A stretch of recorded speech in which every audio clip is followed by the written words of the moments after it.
అయింది మొత్తం. ఇంకేం చేస్తారు, అట్లా చేశారు. ఎంత చెప్పినా వినట్లే. మా స్థలాలు లేవు, ఇక ఇదే మాకు స్థలం.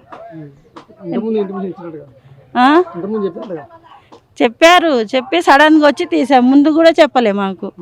అప్పుడు వచ్చి మార్కులు వేసుకొని పోయారు. ఇక అంతే, ఏం చేస్తాం, వినట్లేదు, మా మాటలే వినట్లే వాళ్ళు.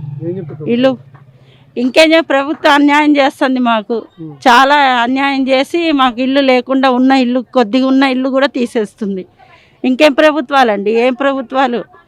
పేదోళ్ళ ఇల్లే కనపడాయా ప్రభుత్వాలకి? అట్లా వాళ్ళకి ఉన్నాయి, పెద్ద బంగ్లాలు ఉన్నాయి, మాకు ఉన్నది కూడా గుంజుకుంటున్నారు ప్రభుత్వాలు. ఇంకా ఉందండి,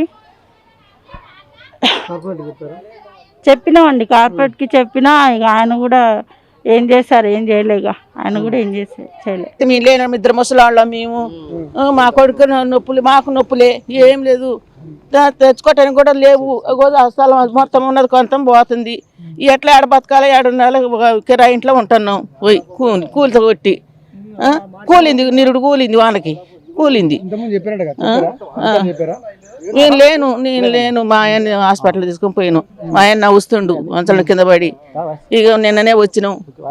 ఇక అది గోల కొట్టి ఆకాశం లేకుండా చెప్తే మేము ఎటు పోవాలి, ఎక్కడ తేవాలి, నాకు రాగాలి, మా ఆయనకు రాగాలి, మా అబ్బాయికి అసలు ఒంట్లో బాగోదు.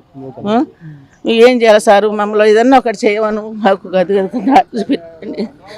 ఇద్దరు ముసలి, ఆయన మాకు 75 ఏండ్లు, ఆయనకి నాకు 65 ఏండ్లు.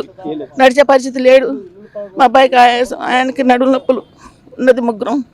ముగ్గురం మూలబడ్డాం. ఉన్న కాశంత కాశ పెట్టుకుని ఉంటే అది కూడా లేకుండా అయింది. నిరుడే కూలితేను అట్లా చేసి అక్కడ కిరాయికి పోయినాం. ఏదన్నా ఒక న్యాయం చేయండి మాకు దయచేసి.